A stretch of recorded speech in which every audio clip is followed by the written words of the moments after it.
Continuamos trabajando para dar una respuesta, una solución al problema del robo de combustibles. Ayer, con ese propósito, estuvimos en Huauchinango, Puebla, y también en Tulancingo, Hidalgo. Ya se inició el plan de bienestar para los municipios por donde atraviesan ductos y ha sido bien recibido por la gente, no solo con el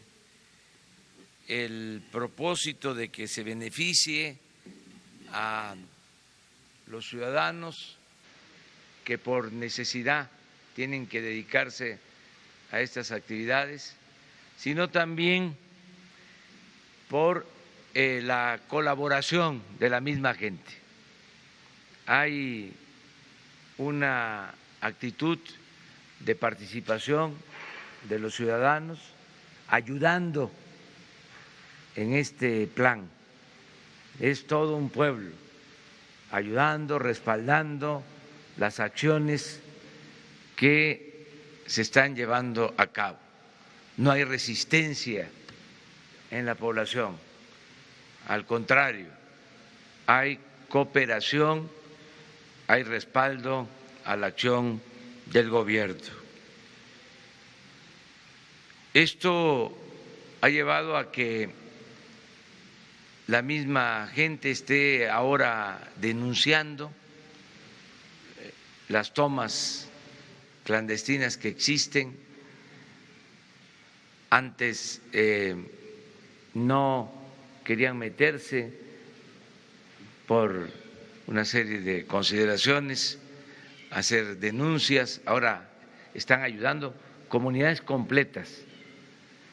Esto pasó ayer en Hidalgo y sucede en otras partes. Vamos hoy a informarles sobre los heridos, los que están hospitalizados luego de esta tremenda desgracia. El doctor Jorge Alcocer va a informarles.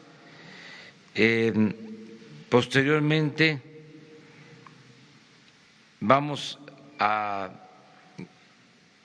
señalar algo relacionado con lo que mencionaba de tomas clandestinas encontradas en el mismo municipio, pero dadas a conocer por la gente que está ayudando. Y luego la aplicación de un sistema para que entre todos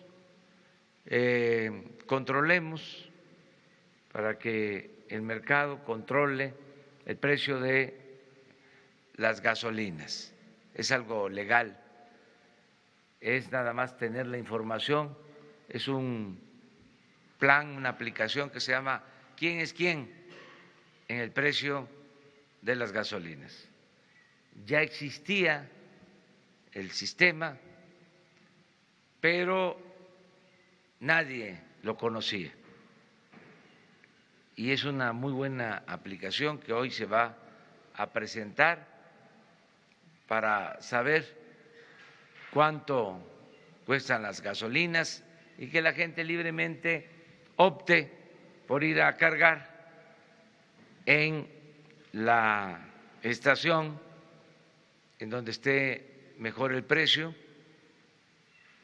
Ya después vamos a pasar, es la segunda etapa, a que se entreguen litros de a litro, pero primero el precio, porque sí hay algunas diferencias considerables. Estos son los tres temas a tratar el día de hoy y luego abrimos la sesión de preguntas y respuestas. Entonces les pido al doctor Jorge Alcocer que intervenga. Muchas gracias, señor presidente. Muy buenos días. Continuamos en este triste contar de los fallecidos a través de este inolvidable y pienso que puede ser uno de los últimos eventos. Habíamos contado hasta ayer 98 defunciones de pacientes hospitalizados. Se han ido sumando algunos de hospitales privados y en el devenir de las últimas horas, incluyendo 2 en esta madrugada que fallecieron del Hospital Regional de Zumpango, hemos cuadrado una cifra final hasta ahora de 109 pacientes, 109 fallecimientos. Estos están localizados, desde luego, en diferentes hospitales, en el Estado de Hidalgo 6, 7 en el Estado de México, en la Ciudad de México 24, en Galveston 3 y en esta suma seguimos atendiendo a 40 pacientes hasta esta mañana. Muchas gracias.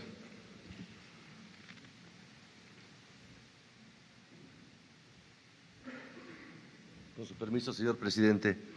Buenos días.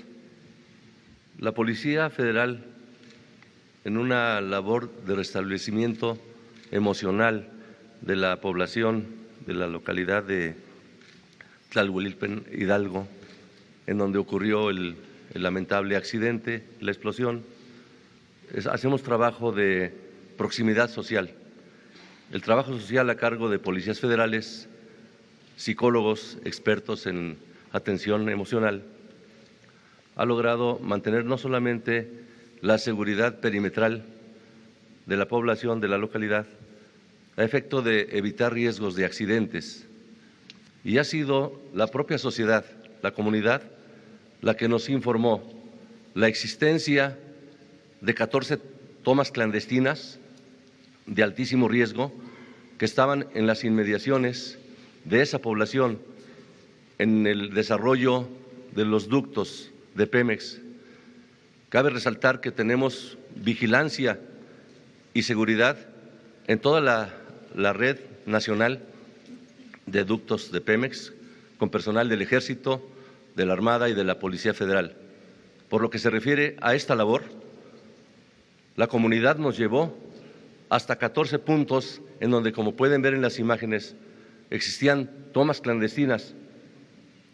Ante el riesgo que tiene la propia comunidad, nos llevaron a inhabilitarlas, se le dio vista a Seguridad Física de Pemex y al Ministerio Público Federal y se procedió con toda la cautela a asegurar cada una de las tomas. No hubo fugas de combustible ni bajas de presión. El sistema sigue operando felizmente en condiciones que le da suficiencia para mantener el abasto a las ciudades y a la población de nuestro país. Es cuanto, señores. Buenos días. Con su permiso.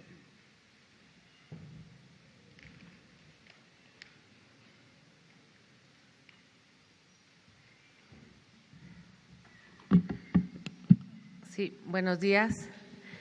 Bueno, referente a los precios de los combustibles, tanto de gasolinas como gas, quiero informarles que para todo el público, para todos los mexicanos, ya existe una aplicación que la Comisión Reguladora de Energía ya tenía, que se llama ¿Quién es quién? Es muy fácil, no sé si lo tienen, Jesús. Sí, es muy fácil. Esta aplicación es para conocer el precio del gas. Todos desde su celular bajan la aplicación AmiGas. Nos permite, automáticamente encuentra el distribuidor. Si yo estoy en Tijuana, abre automáticamente mi localización como si fuera Waze y sale en qué parte de Tijuana estoy, realiza la búsqueda por localidad, compara precios, consulta números de contacto para realizar pedidos. En su caso, para el gas, verifica la autorización de vehículos que cuenten con la autorización de la Comisión Reguladora de Energía, se ingresa las placas del vehículo para validar si está registrado, si es un vehículo que tiene permiso, y evalúa el servicio, también la propia aplicación en el celular, cualquier persona califica si el servicio fue bueno o malo y se actualiza en la propia base de datos para que el usuario tenga una calificación del servicio. Y sobre gasolina, es la siguiente, por favor. Es esta aplicación. Esta aplicación es una invitación para que todos los mexicanos la bajemos en nuestro celular, se llama Gaso App. Encuentra la gasolinera, como aquí se ve en la pantalla, sí, la anterior, la que tenía. Ahí nos dice exactamente si está cercana, si es más barata, si es más cara, y esto nos va a ayudar porque de acuerdo a la ley, la gasolina pues está en el mercado, en el libre mercado, y sí tenemos una diferencia de precios muy sustancial. Ayer, por ejemplo, amanecimos aquí a 18 pesos con 30 centavos, 18 pesos con 50 centavos, y si todos los mexicanos nos enteramos, nos va a ayudar incluso a que los precios sean más justos y no haya tanto disparidad. Se selecciona el combustible, se escoge el radio en kilómetros, la principal, exactamente. Evalúa el servicio de las gasolineras, termina uno de cargar, evalúa, reporta precios en caso de que no correspondan con los de la aplicación. Hay una opción, si me decía la aplicación.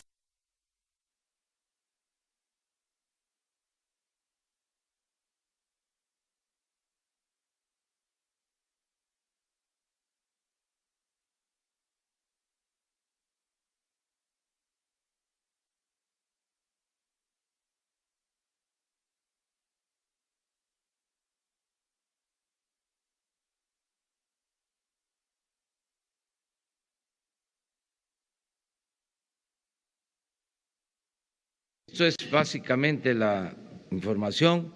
En este caso, sería bueno que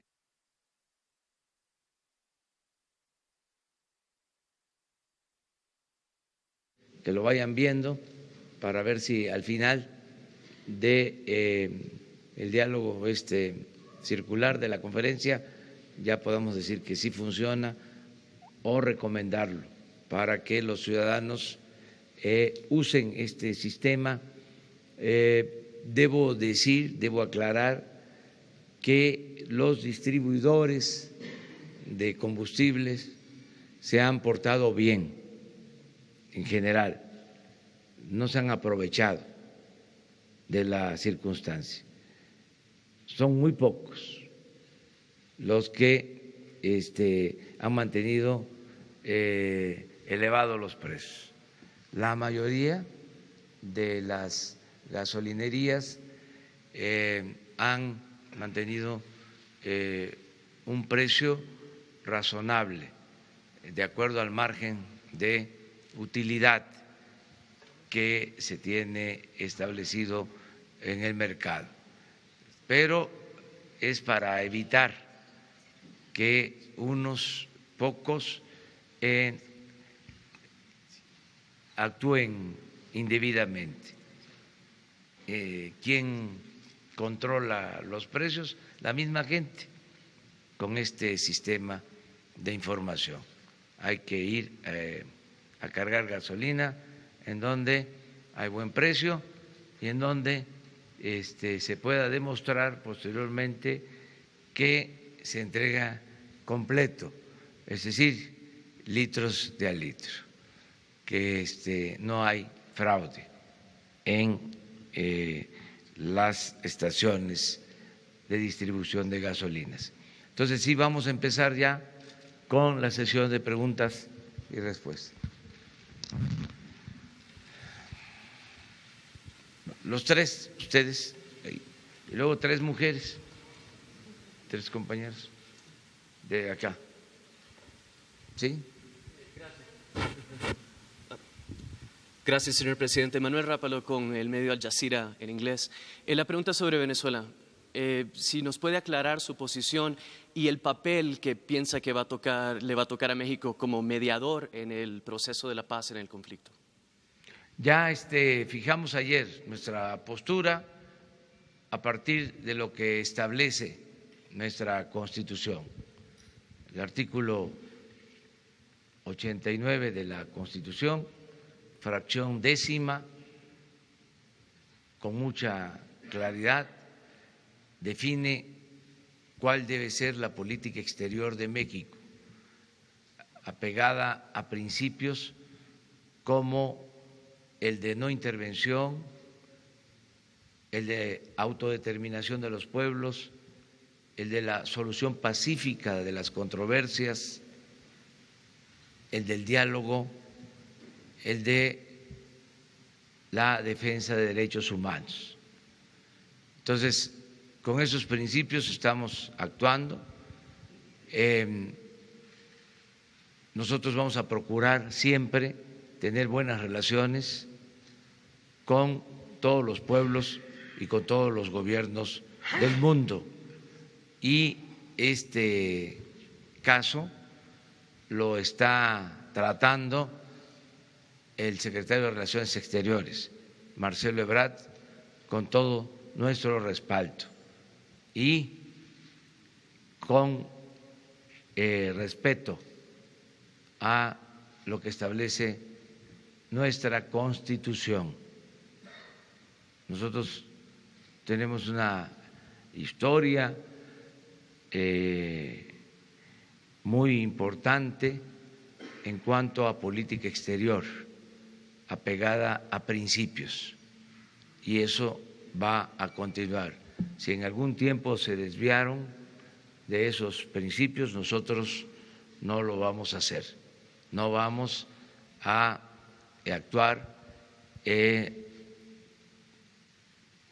violentando, transgrediendo principios constitucionales de política exterior. No es que estemos a favor o en contra de nadie, estamos por defender los principios constitucionales de la política exterior.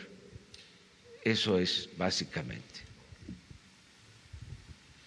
Buenos días, Alexis Pavón de SDP Noticias. En el mismo sentido, me gustaría saber si tiene algún tipo de reacción en cuanto a que ayer el presidente Nicolás Maduro reconoció el posicionamiento de Uruguay y México en cuanto a una ruta al diálogo y si su gobierno estaría dispuesto, primero si ha tenido contacto a partir de entonces con la representación venezolana y si su gobierno estaría dispuesto a organizar encuentros entre Maduro y sus opositores. La segunda pregunta va en el sentido en cuanto a el informe de actividades que presentó esta semana la Comisión Nacional de Derechos Humanos y de acuerdo con los datos ofrecidos, de 90 recomendaciones ordinarias emitidas durante 2018, solo se acató y se cumplió con una. Me gustaría saber si su gobierno piensa promover algún tipo de política o medida para que las dependencias federales acaten este tipo de recursos. Y aprovechando que está aquí la secretaria de Gobernación, esta semana visitó Chiapas y me gustaría saber si tuvo algún tipo de contacto con el gobernador en cuanto a la contingencia que se enfrenta en ese estado respecto a los homicidios de activistas, específicamente el de Sinar Corzo a inicios de este año y los de Noé Jiménez y José Santiago la semana pasada. Gracias. Bueno, ¿por qué no, licenciada, explica esto último, por favor? Sí, tuvimos contacto con el señor gobernador y por supuesto que él y también la Fiscalía apoyando la Fiscalía General, pero principalmente la Fiscalía del Estado está investigando estos casos.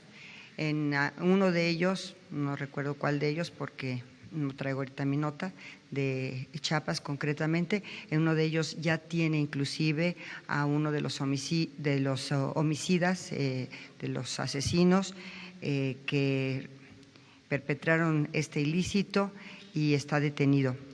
Hay otros casos que no, inclusive fueron de otros estados, que llegaron contratados por algunos de estos personajes que tienen la calidad ahorita de indiciados por autoría intelectual, y también ya se están, digamos, pidiendo la colaboración de los otros estados vecinos que acudieron a este llamado de este señor que es el autor intelectual o presunto autor intelectual, y también ya se giraron las órdenes de aprehensión y la colaboración en los otros estados vecinos del estado de Chiapas para poder detenerlos. Entonces no podemos dar muchísimos más datos precisamente porque ahorita está el proceso, y además están giradas las órdenes de aprehensión y de colaboración entre los diversos gobiernos de los estados para que se puedan detener estos sicarios, a estos autores materiales de estos crímenes. Pero sí estamos en comunicación permanente con el gobierno de Chiapas, y afortunadamente hay videos. Tienen videos muy interesantes, muy importantes, en donde se ve claramente cómo están llevando a cabo las negociaciones y las camionetas, en fin, de estos sicarios, y además del autor intelectual. Presuntos todos. No sé si dé respuesta a esto, pero sí estamos en comunicación permanente.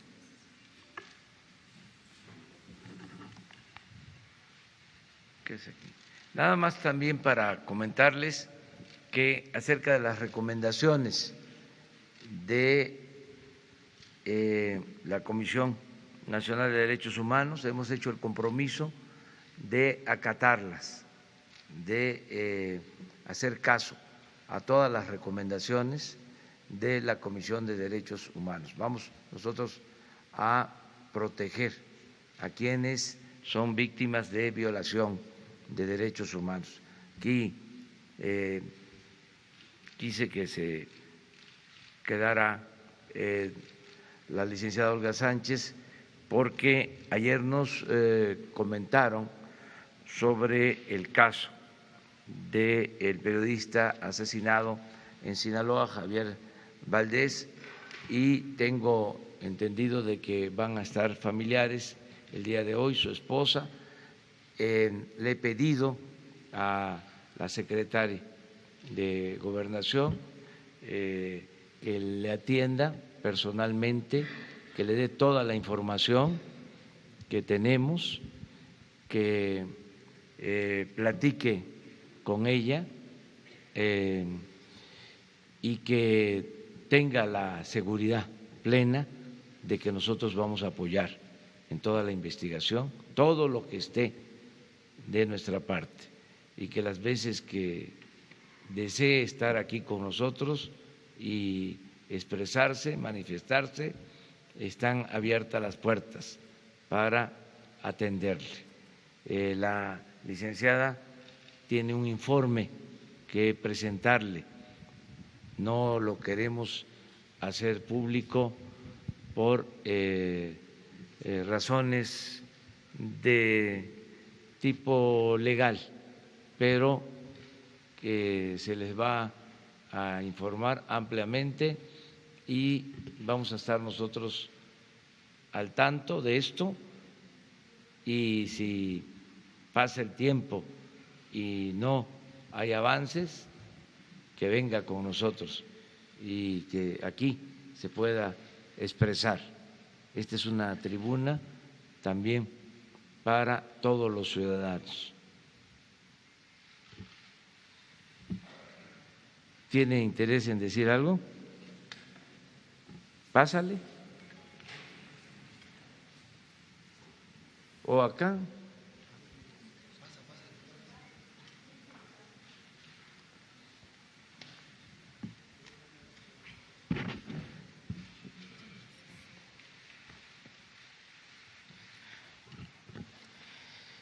Buenos días a todas, a todos. El día de ayer que una compañera de un medio de comunicación le pregunta al presidente en torno a la información que ustedes ya conocen en cuanto a que son los hijos, que fueron los hijos de Joaquín Guzmán Loera quienes asesinaron o mandaron asesinar a Javier. Bueno, eso en mi familia, en mis hijos, en mi persona, nuevamente es otro golpe muy, muy fuerte. Aquí lo que yo vengo a pedir, a exigir, es que no descarten ninguna línea de investigación en cuanto a la autoría intelectual de los asesinos de Javier. A mí no me importa de qué organización criminal vino la orden. A mí lo que me importa es que quede muy claro que y también que la Fiscalía General, ahora la nueva Fiscalía General de la República, haga su trabajo, que profundice más en las investigaciones, que sea muy rigurosa, muy exhaustiva y se determine quién dio la orden de asesinar a Javier. Está muy claro que lo asesinaron por su trabajo porque no les gustó lo que se publicó. Aquí lo importante es dar con los personajes que dieron la orden para que haya justicia. Es lo que yo puedo pedir en este momento, que es lo más importante. ¿Quién dio la orden? ¿Quién está mintiendo y quién tiene la razón? Exigimos verdad, exigimos justicia y exigimos castigo para los asesinos de Javier, los materiales, pero sobre todo los intelectuales.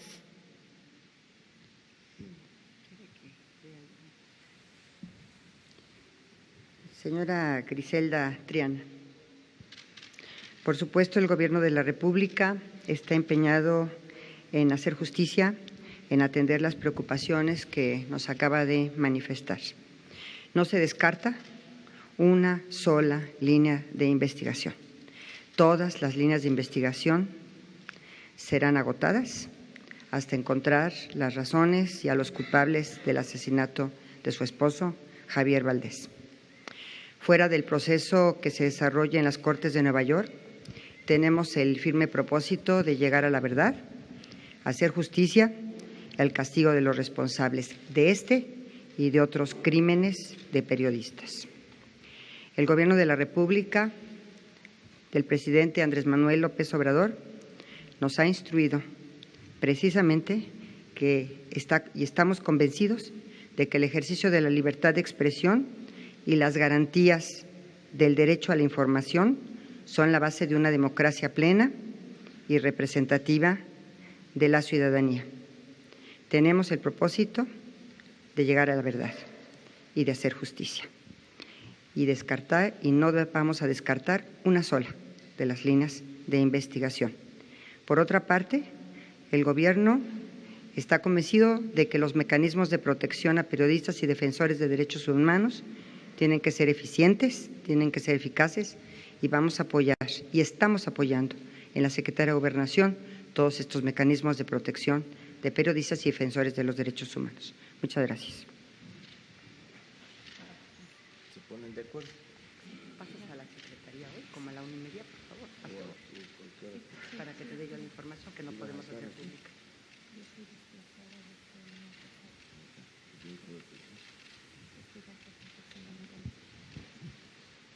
Te espero ya.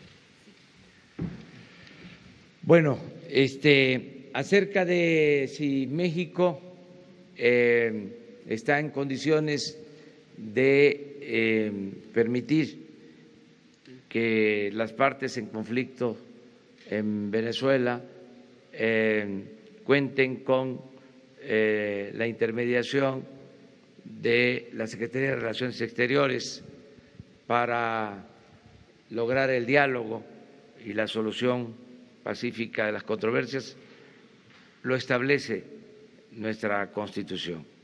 Sí podríamos hacerlo, pero no lo podríamos llevar a cabo si no hay la petición de las partes.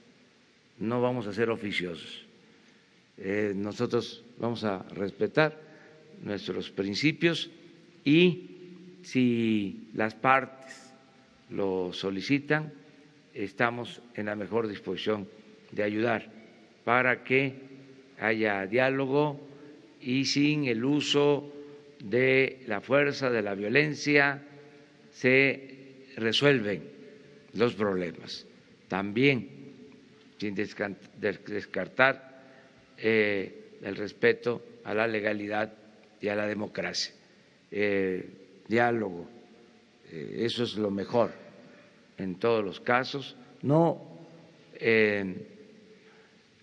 tomar partido, buscar la solución pacífica a estos conflictos. Hasta ahí es nuestra actuación.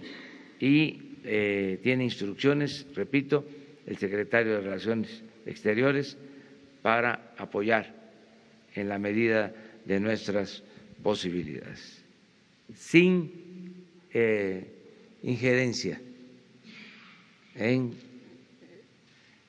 el conflicto.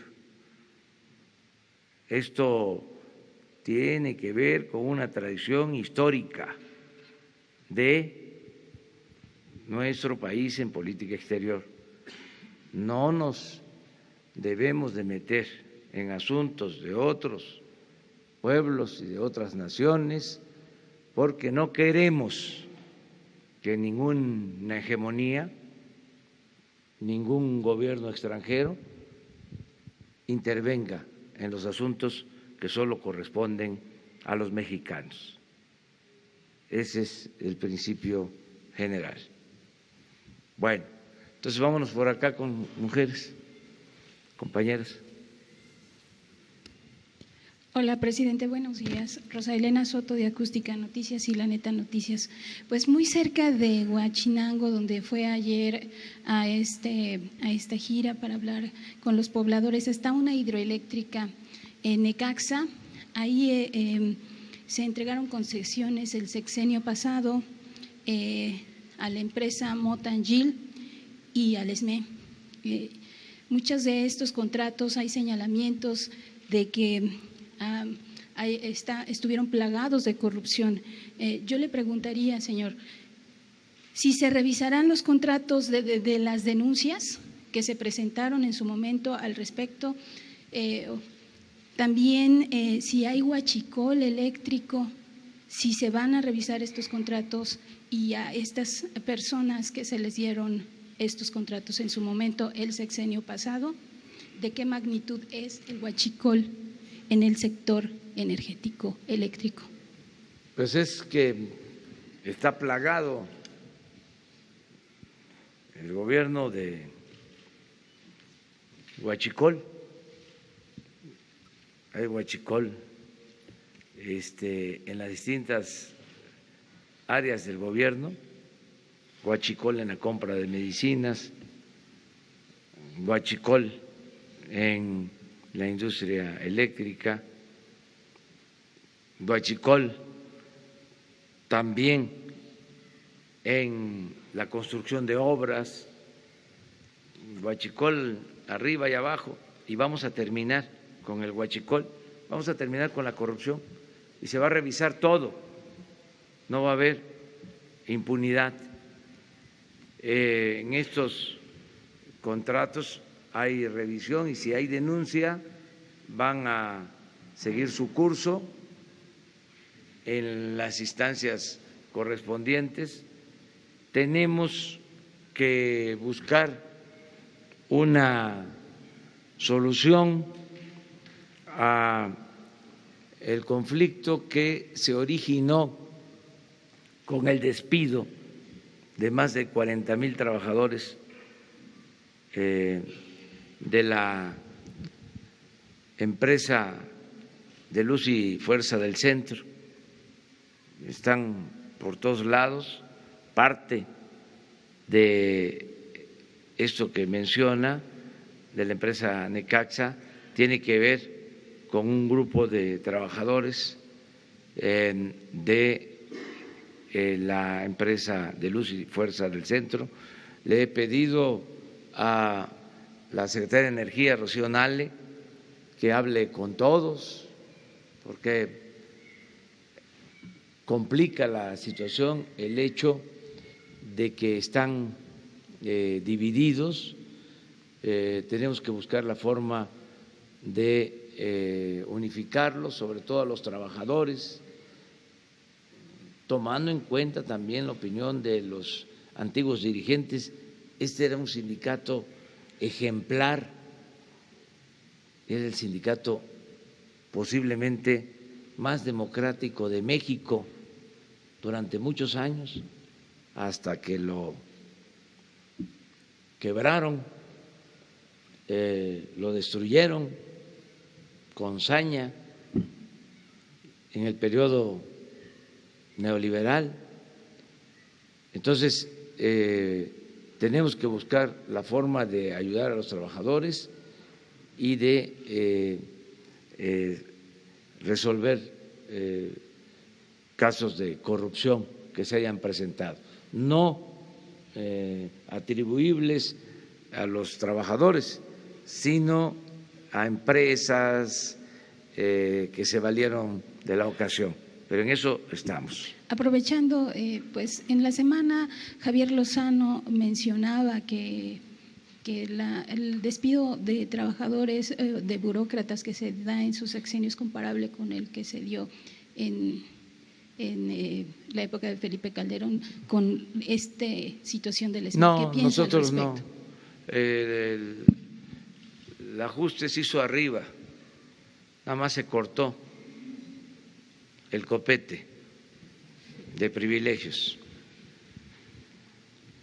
Los trabajadores de base sindicalizados se respetaron. Lo dijimos, compañera, a ver, allá atrás, las dos, y luego. Buenos días, presidente. Ruth Muñiz, de Ruido en la Red y Quinto Elemento Lab. Preguntarle, y aprovechando que está la secretaria de Gobernación, entre 2015 y 2018, la Secretaría de Gobernación le asignó a 27 entidades más de 4,000 millones de pesos para la implementación de la alerta de género.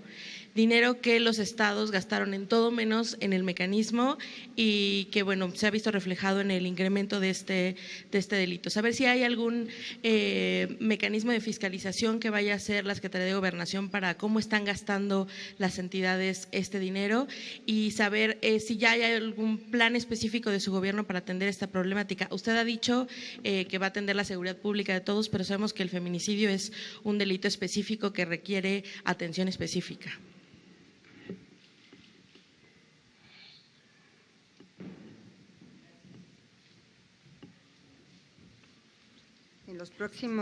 En los próximos días vamos a resolver el tema de la titular de InMujeres.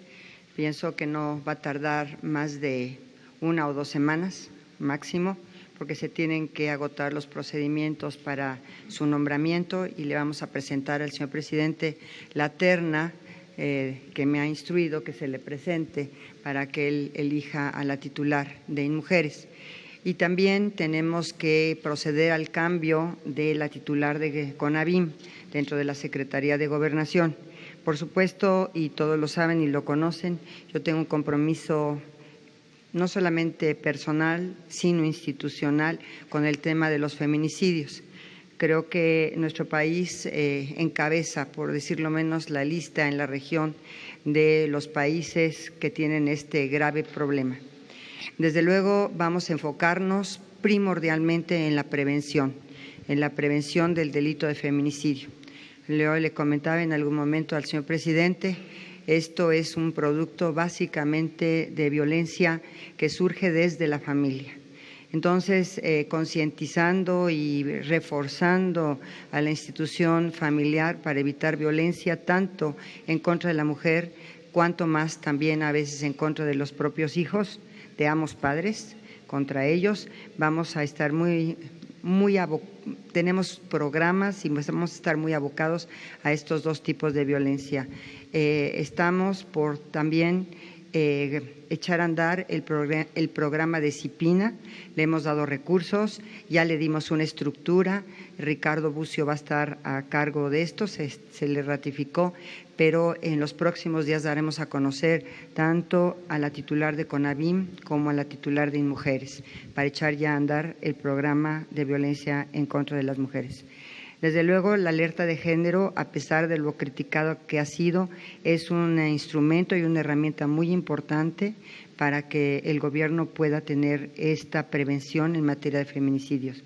Pero estamos sumamente comprometidos con el tema, yo en lo personal y, por supuesto, como no podría ser de otra manera, el Gobierno de la República y del presidente López Obrador, para poder reducir lo más que se pueda este grave crimen contra las mujeres.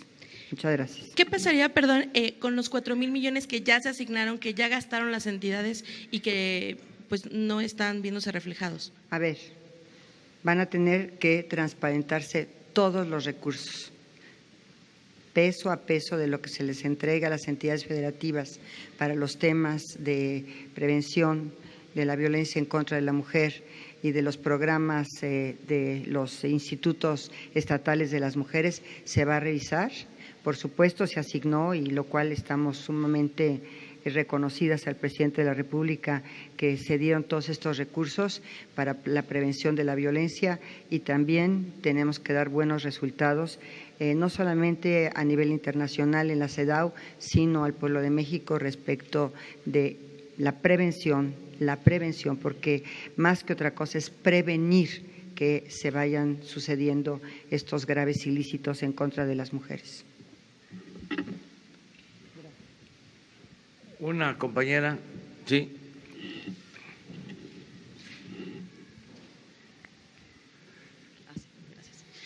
Hola, buenos días. Soy Marcela Turati de Quinto Elemento Lab y colaboradora de la revista Proceso.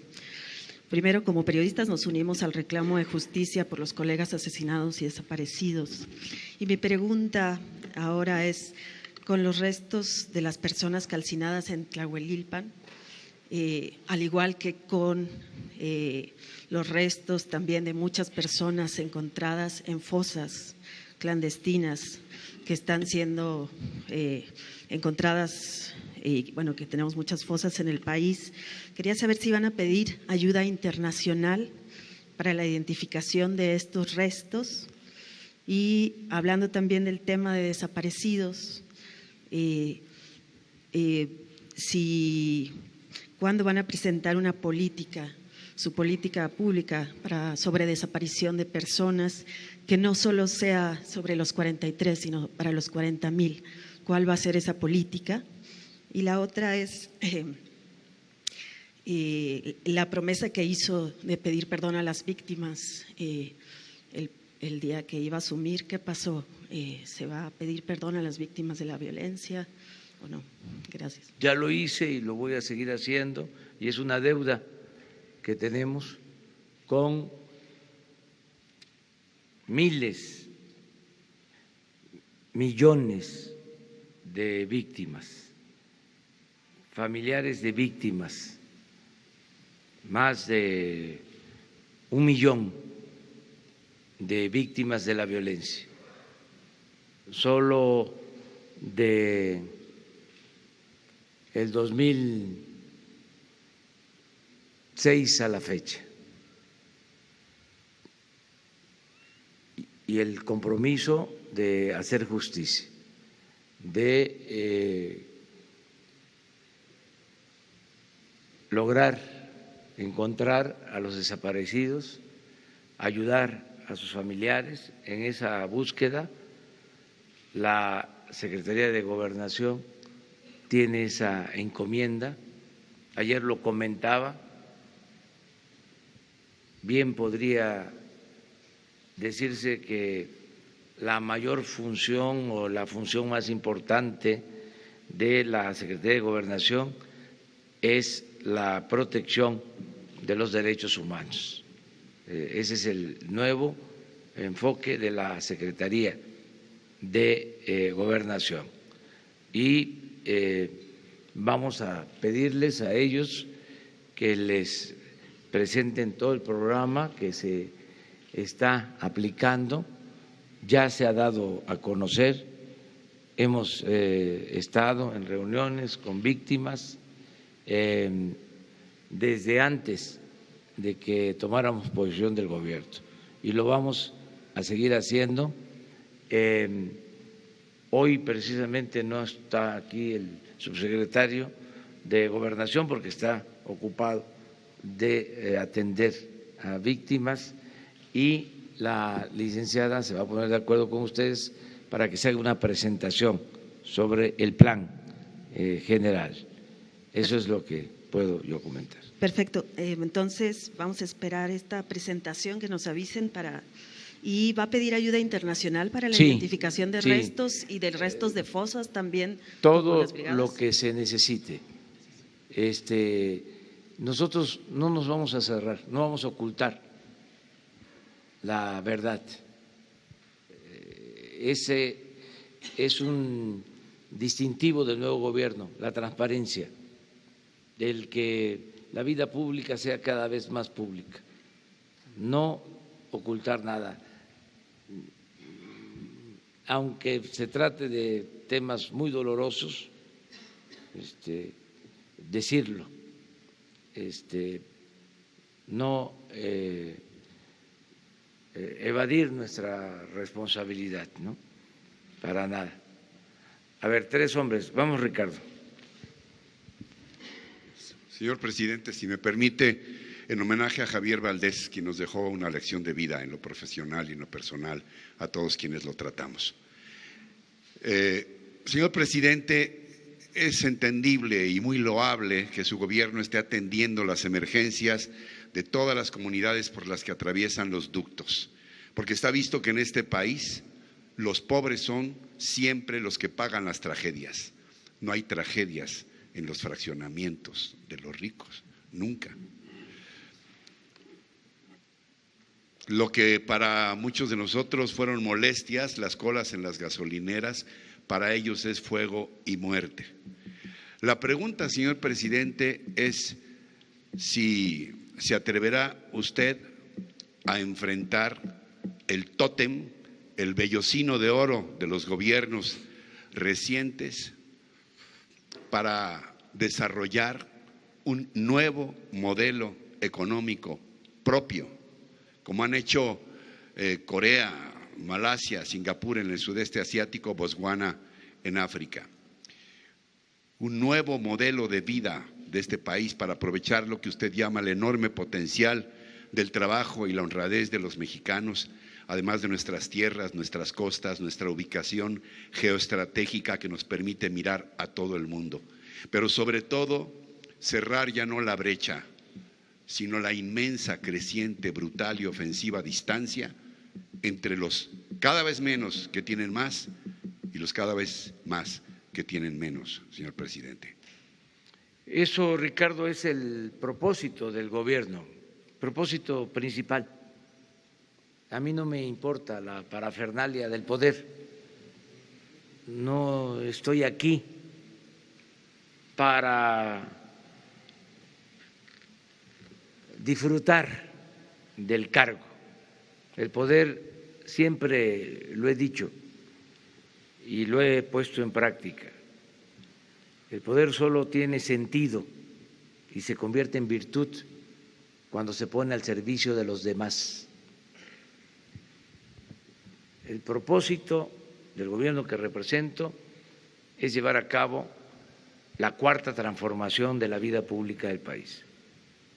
Y esto significa desterrar el principal problema de México, que es la corrupción y la impunidad. Y en eso estoy. Además, estoy seguro que esa fórmula va a dar resultados, porque la corrupción no solo hay que combatirla por razones de índole moral, hay que combatirla también porque es mucho el dinero que se va a unas cuantas manos y que ahonda las desigualdades. Y por eso la crisis de México. Por la corrupción hay pobreza. Por la corrupción hay inseguridad, hay violencia. Entonces, si continuamos con el plan de acabar con la corrupción, vamos a lograr el renacimiento de México. Estoy convencido. Por ejemplo, sé que van a mejorar las condiciones de vida y de trabajo de los mexicanos. Estoy seguro de que vamos a sacar de la pobreza a millones de mexicanos. Y ya tenemos el mecanismo. No solo es impulsar las actividades productivas y crear empleos, que ya lo estamos haciendo. Lleva tiempo porque cuesta echar a andar el gobierno luego de haber estado parado durante mucho tiempo, porque el gobierno no estaba funcionando para promover el desarrollo, ni mucho menos para beneficiar al pueblo. El gobierno estaba funcionando para facilitar el saqueo, el robo, en beneficio de unos cuantos.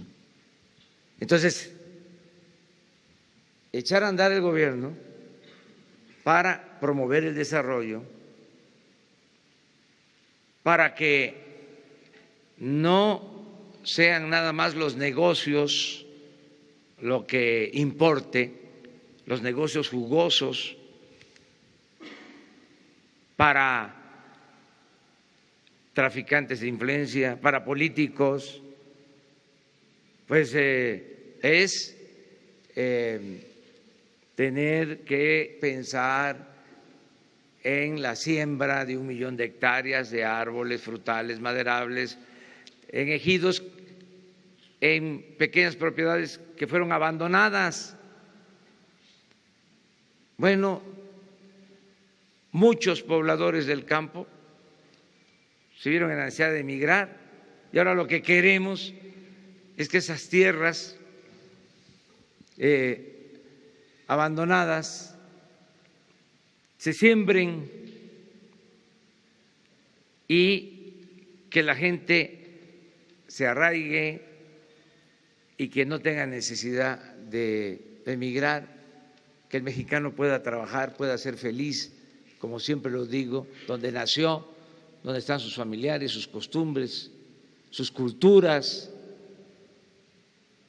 En este tiempo de política neoliberal se despoblaron municipios completos porque el crecimiento solo se dio en pequeñas islas, en Cancún, en la Riviera Maya, en todo el sureste, solo ahí hubo crecimiento, en las zonas turísticas del Pacífico, en algunas ciudades del centro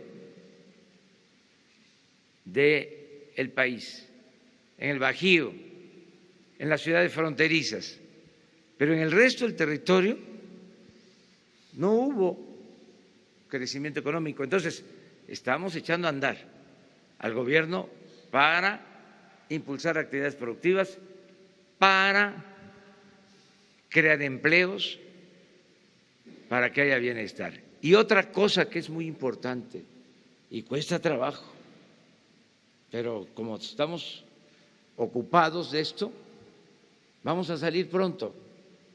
Estamos llevando a cabo un sistema para evadir, para no tener que pasar el dinero que le corresponde a la gente por el aparato administrativo. Es un sistema para transferir fondos, dispersar fondos desde la tesorería de la Federación al beneficiario, de manera directa, con una tarjeta. Se está haciendo un censo de bienestar para identificar al adulto mayor, a la persona con discapacidad, al productor del campo, al que está estudiando y necesita una beca, pero no entregar esos recursos a ninguna organización,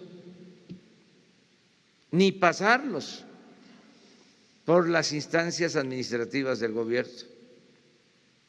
No es de que somos de la organización Emiliano Zapata, independiente, o de la organización La Antorcha Mundial, y nos vas a dar a nosotros los recursos y nosotros los vamos a distribuir, le vamos a entregar a la gente los apoyos. Ya no, se acabó, se terminaron los moches. Ahora le va a llegar a la gente de manera directa, con una tarjeta. Pero nos enfrentamos de que México es de los países con menos conectividad en el mundo, porque los bancos se concentraron en las grandes ciudades, la comunicación de Internet en las grandes ciudades. Solo el 25% del territorio tiene posibilidad de comunicación con teléfono móvil.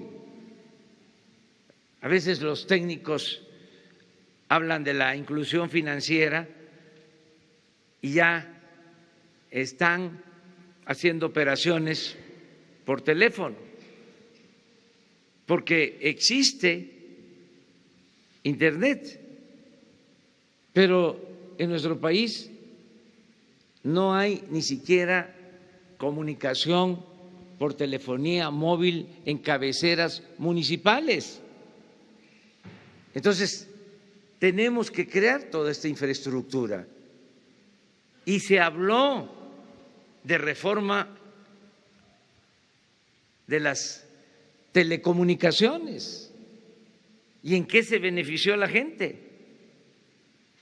Si no hay Internet en hospitales, ni en centros de salud, ni en escuelas, ni en los caminos, ni en las plazas públicas. Entonces, todo esto lo estamos ordenando y yo espero que a más tardar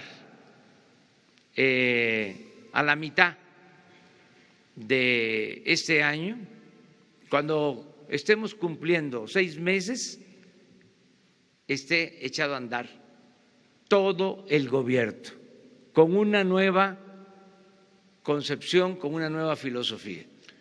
Y entonces sí, vamos a atender el fondo del problema, que es el de la corrupción que produce desigualdad y pobreza. Entonces sí podemos hablar de un nuevo modelo económico, señor presidente. Un nuevo modelo económico. Gracias. Un nuevo modelo económico. Gracias, presidente.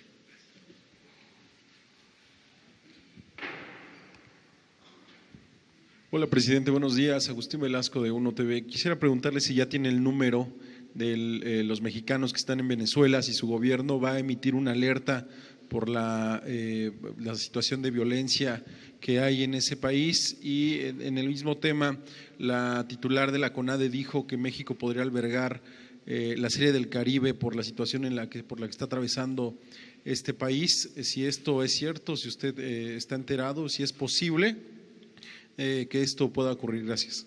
La Secretaría de Relaciones Exteriores está atendiendo esto y ya está informando sobre los mexicanos en Venezuela, y en términos políticos ya definimos cuál es nuestra postura. De todas formas, le voy a pedir a Jesús Ramírez que aprovecho. Ven, ustedes lo conocen, pero como esta transmisión la ven miles de personas en las redes sociales, quiero que se conozca a quien me ayuda en todo lo relacionado con la comunicación social del gobierno. Es un profesional, una gente honesta, responsable, Jesús Ramírez Cuevas. Él es el que me ayuda. Entonces, si hace falta la información sobre los mexicanos en Venezuela, ahora Jesús la va a proporcionar. Pero usted no sabe, presidente, si va a haber una alerta para los mexicanos en Venezuela. No. No van a emitir una alerta. No me ha informado sobre eso el secretario de Relaciones Exteriores. Y espero, deseo de corazón que no haya violencia en Venezuela, que se entiendan sin el uso de la fuerza, sin la confrontación, sin la violencia. La política, la verdadera política, entre otras cosas, se inventó para evitar la confrontación, para evitar la guerra. Entonces, es cosa de los diplomáticos, ellos son especialistas en buscar la solución pacífica en controversias y en conflictos. Nosotros tenemos muy buenos diplomáticos y le tengo toda la confianza al secretario de Relaciones Exteriores. Uno más. Sobre la serie, presidente, lo de la Serie del Caribe, que decía ayer la titular de la CONADE, que México podría albergar la Serie del Caribe ante la situación de violencia que hay en Venezuela. Vamos a esperar, no sabemos todavía. Sí estoy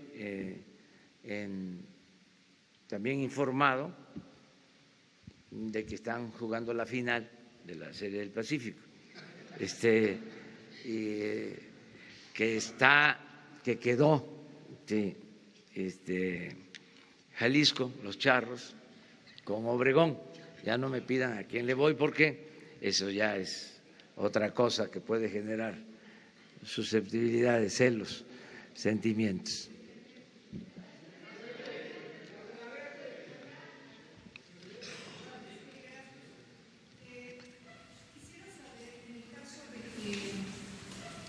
En el caso de que el gobierno de Venezuela le tomara la palabra y decidiera solicitar una intermediación del gobierno de México, ¿estaría dispuesto a que las negociaciones o mesas se establecieran aquí, en nuestro país, como ha sucedido ya históricamente con otros conflictos en Centroamérica? Sí, siempre y cuando la otra parte lo acepte. O sea, que lo soliciten las partes y estamos dispuestos nosotros a ayudar en la conciliación. Es decir, que la oposición también estuviera solicitándolo.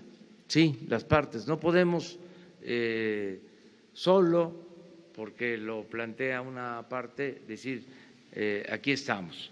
Si se ponen de acuerdo y realmente apuestan al diálogo, a buscar una solución pacífica,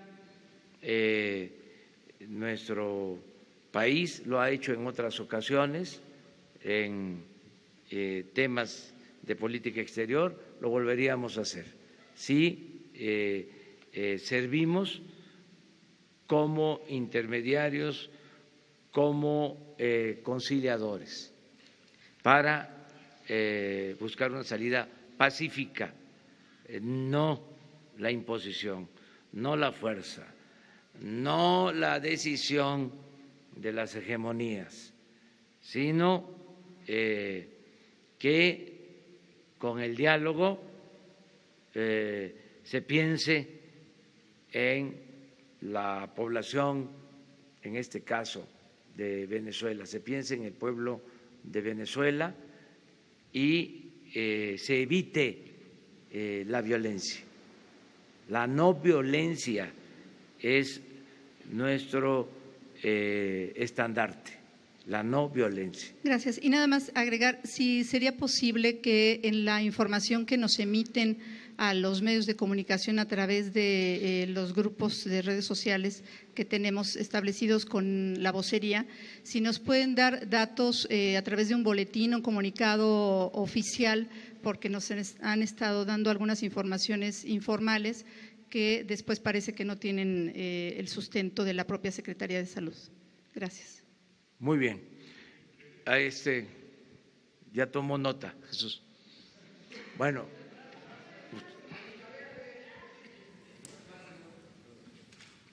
Ustedes tres.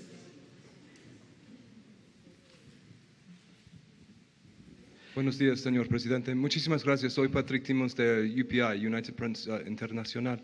Hoy en Tijuana el gobierno de los Estados Unidos va a empezar de regresar centroamericanos a este país. Y realmente estoy recibiendo muchísima información confusa del secretario de INAMI. ¿Qué se puede decir al respecto? ¿Qué plan hay para recibir estos centroamericanos? Y si ustedes van a terminar el programa de visas humanitarias, como dijo el Tonatiuh Guillén a un reportero estadounidense ayer. Muchas gracias.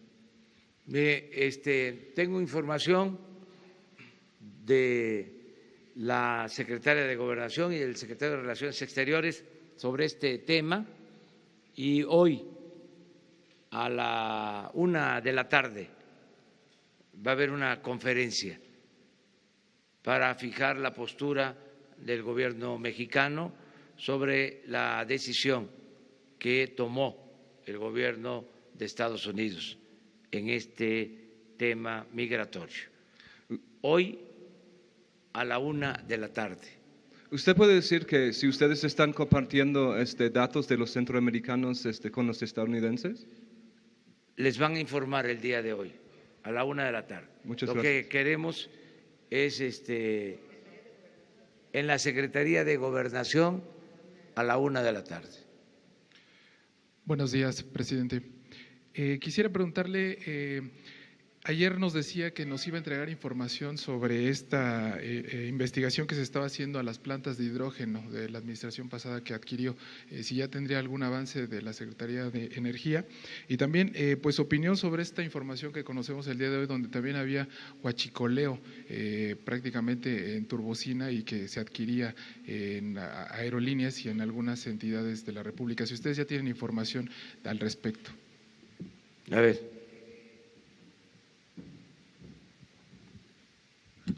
Referente a las ventas que se hicieron de las plantas de hidrógeno de Pemex. Ayer salió un comunicado, un medio, sobre la venta de 3 plantas. Se realizaron nada más en 2. En la refinería de Tula fue un contrato de compraventa de la planta de hidrógeno entre Pemex Transformación Industrial y Air Liquide México, SADRL DCB. Se formalizó mediante un proceso de adjudicación directa para el proceso de selección del comprador de la planta, quien fue Air Liquide, es una empresa francesa. La Dirección Corporativa de Alianzas y Nuevos Negocios de Pemex subcontrató para la evaluación y estudio del mercado a una empresa que se llama A.T. Kearney. Esto se dio el 31 de agosto del 2017. El precio de la compra fue de 51.526.000 millones de dólares, más el impuesto del valor agregado. ¿Quiénes firmaron por parte de Pemex? Fue el licenciado Carlos Reinaldo Godínez, subgerente de apoyo legal y formalización inmobiliaria de Pemex, el ingeniero Cuthberto Orlando Azuara Pavón, director operativo de producción de Pemex, y por el comprador fue Rodrigo Pereira Jorge. Para esto hicieron un avalúo por un consorcio que se llama Megafin, el 20 de diciembre del 2016. El avalúo reportó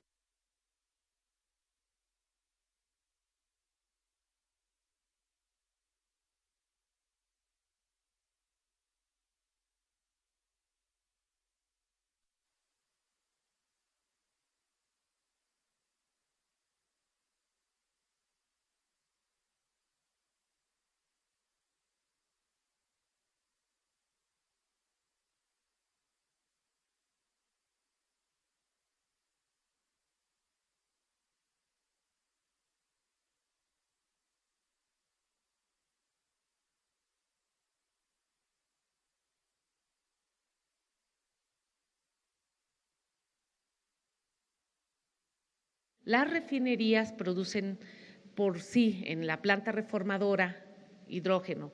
Sin embargo, no sé si tengan aquí el mapa que les di, se entregó y obliga a que Pemex pague lo equivalente a $1 millón por mes a esta empresa, surta o no surta hidrógeno. Por supuesto, estuvimos ahí en Tula, es una planta que era de propiedad, estábamos recolectando los datos para que la Secretaría de la Función Pública investigue. La de Cadereyta, fíjense, la de Cadereyta se había hecho el mismo proceso, pero no les dio tiempo, no firmaron porque tiene el gerente de la planta, de la refinería que firmar, no firmó, los trabajadores no firmaron la entrega y a pesar de que se hizo todo el proceso, la última parte que fue el acuerdo, o sea, pagar para que la planta se rehabilitara, era parte del acuerdo, la tenían que arreglar y entregar, no se hizo y por eso Cadereyta no se entregó. Madero, efectivamente el contrato de compra-venta fue entre Pemex Transformación Industrial y Linde Hidrógeno SADCB, se formalizó mediante un proceso de adjudicación directa. Para el proceso de selección del comprador de la planta, la Dirección Corporativa de Alianzas y Nuevos Negocios de Pemex subcontrató para la evaluación y estudio del mercado a la empresa Aclara, fue con fecha 11 de abril del 2018, el precio de compra fue de 31.893.000 y más el impuesto del valor agregado. ¿Quiénes firmaron por parte de Pemex como vendedores? El licenciado Carlos Reinaldo Godínez, subgerente de apoyo legal y formalización inmobiliaria de Pemex, el ingeniero Jorge Humberto Freire Rizo, subdirector de producción de petrolíferos de la Dirección de Producción de Pemex Transformación Industrial. Por el comprador, el representante Robert John Kappelman, y el avalúo también fue por el consorcio Megafin, la misma empresa, el 20 de diciembre del 2016, y ellos determinaron que valía $29.145.000. Obliga a que la refinería de Madero pague equivalente a 16 millones de pesos por mes mensualmente a esta empresa para que nos surta hidrógeno, ya sea que se ocupe o que no se ocupe, un volumen por 42 millones de pies cúbicos por 20 años. Aquí les quiero comentar que ya tenemos los datos, lo estoy presentando a la Secretaría de la Función Pública y estos son parte de los quebrantos que se hicieron a la empresa, porque esas plantas eran de Pemex. Se tiene todo un articulado de que era necesario, de que iba a tener mejor calidad, de que con esto se iban a evitar paros programados, y no es cierto, pues es una planta que nació con ello. Ayer estuvimos en Salina Cruz, presidente, y la refinería de Salina Cruz no tiene planta de hidrógeno, o sea, así nació el concepto, y hoy con el crudo que está llegando, que tiene un poco más de azufre, se ve la necesidad de pensar en una planta de hidrógeno. Sería como para 22 millones de pies cúbicos, y esa planta nueva cuesta alrededor de 100 millones de dólares. Entonces, estas plantas que tienen más capacidad las vendieron muy baratas, y es parte de lo que vamos a reportar para que la propia Secretaría de la Función Pública y seguramente la Auditoría Superior de la Federación, en su cuenta de revisión del 2018, nos vaya a poder informar, y le estamos dando seguimiento a esto. Miren, hasta ahí vamos a la compañera, y ahí terminamos. ¿Mande? Sí, hay muchas irregularidades en todo lo que tiene que ver con el robo de combustible. Vámonos por parte, les vamos a dar a conocer todo. El lunes les vamos a dar a conocer de cómo utilizaban ductos para almacenar gasolina robada. Buenos días, señor presidente. Y les vamos a dar a conocer algo que les adelanto para que ayuden también en la investigación. En el 2004, porque esto viene de tiempo atrás, hay quienes piensan que fue en el sexenio pasado. No, esto viene de tiempo atrás. En el presupuesto del 2004 se aprobó un artículo transitorio para que se adquiriera una sustancia y se marcara la gasolina para evitar el robo, para distinguir la gasolina robada y la gasolina de Pemex. ¿Qué creen que pasó? El Ejecutivo en ese entonces, no voy a mencionar nombres, presentó una controversia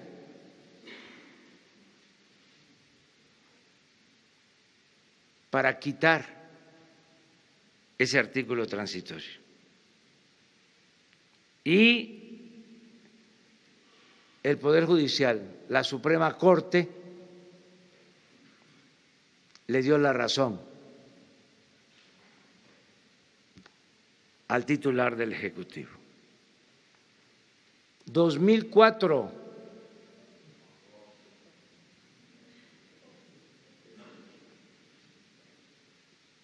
Entonces, todo esto se tiene que conocer y que los ciudadanos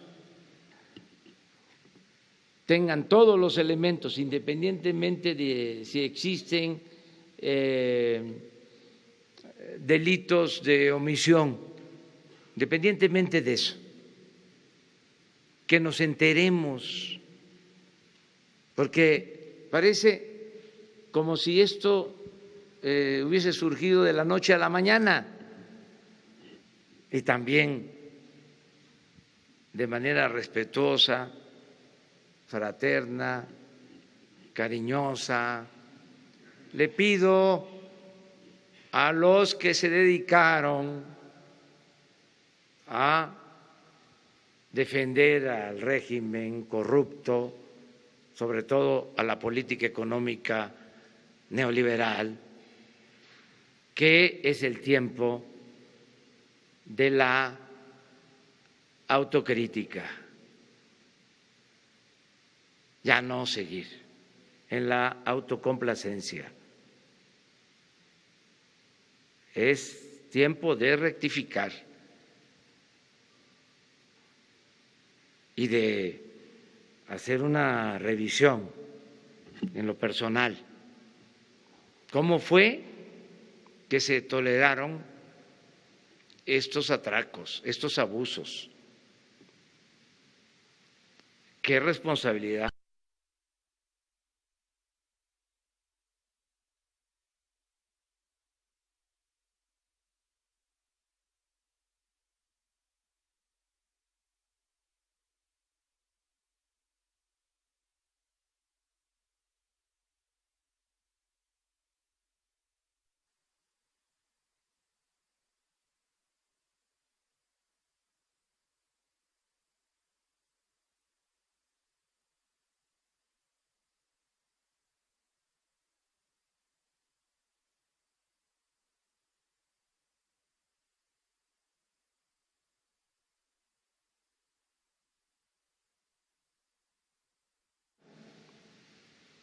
Predominó el soborno,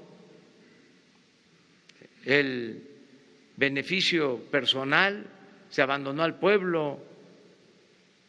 Es que nuestro país es muy fuerte, tiene muchas riquezas naturales y un pueblo bueno, trabajador, honesto. Por eso se han resistido pues todas las calamidades. Y saben también que nos ha ayudado mucho nuestra cultura. La cultura ha sido nuestra salvadora, es lo que nos ha sacado adelante. Por eso hemos enfrentado epidemias, inundaciones, terremotos, malos gobiernos, todo, y salimos adelante. Y yo espero que ahora salgamos adelante, de nuevo, con la participación de todas y de todos. Muchas gracias, nos vemos, vamos a Tuxpan, Nayarit y a Tecuala. Y mañana vamos al Rosario, Sinaloa, y vamos a Culiacán. Y el domingo va a haber algo muy importante. Vamos a iniciar el plan de fomento a la lectura en Mocorito, Sinaloa. Y vamos a estar también en Guasave el domingo. Y nos vemos el lunes en la mañana por acá. Muchas gracias. Señor, la última pregunta. La última pregunta acá, señor. De la Agencia Informativa de Educación de México, Televisión Educativa, Sharon Smoke, sobre la gira que dio ayer en Puebla y en Hidalgo, mencionó o habló más bien a las personas sobre la necesidad de reforzar los valores en los jóvenes. Si nos pudiera comentar qué papel juegan los adultos en esta situación y la cartilla moral, y también recordar que ayer fue la primera vez que se conmemoró el Día Internacional de la Educación. Si nos puede decir en su gobierno qué papel tendrá el tema educativo. La primera pregunta del lunes para responder, ¿ya? La cartilla moral, ¿de acuerdo? Ahí quedamos.